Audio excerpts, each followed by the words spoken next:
Seven Habits, Stephen Covey tells a really funny story about a man who comes to visit him saying that I don't understand my son. He never listens to me. And Stephen looks at him and he goes, let me get this right. You don't understand your son. He never listens to you. And the man goes, yes, that's what I'm saying. Oh my God, you understand. I don't understand my son because he never listens to me. And Stephen goes, okay, hold on. Let's try this one more time. You don't understand your son because he never listens to you.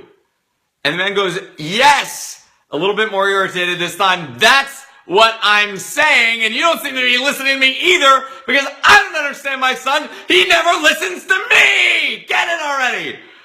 And Stephen looks back at him and he goes, see, I thought in order to understand someone, we have to listen to them. And the man's head nearly explodes and he goes, I don't need to understand him. I already understand him. I was just like him at his age. That's why he needs to listen to me. And this type of dialogue is something that we all find pretty funny and all too familiar. Because how often in life do we want people to just listen to us so that they can understand how wrong they are? I mean, come on, get it already. Like, if you just understood what I had to tell you, you would realize how your entire perspective on this whole matter is just completely flawed, and you can get off it.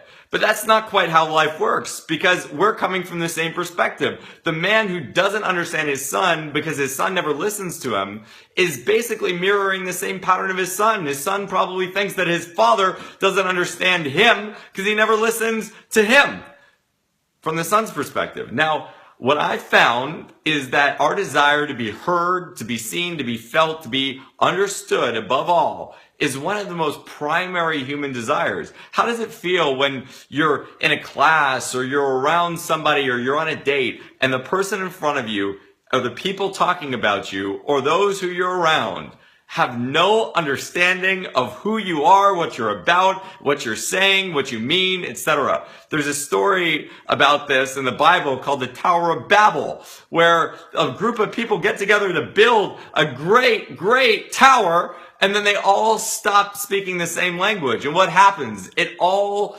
just deconstructs into this frenzied array of chaos.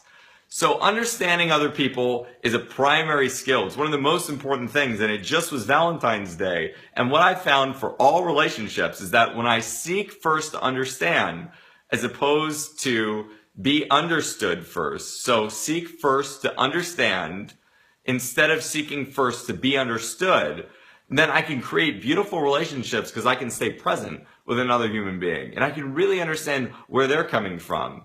And what I found is that once somebody feels understood, sometimes they drop the problem. They drop the anger. They drop the fear. They drop the sadness. They drop the whatever that was bothering them in the first place. Like, have you ever had the experience where you were so angry at somebody and then instead of reacting and getting defensive with you, they just totally owned up to what they were experiencing and you just felt yourself kind of get off it. You're like, oh, well, now you understand how angry I am. We can actually have a conversation about what to do about it. So much love, many blessings, and seek first to understand rather than be understood.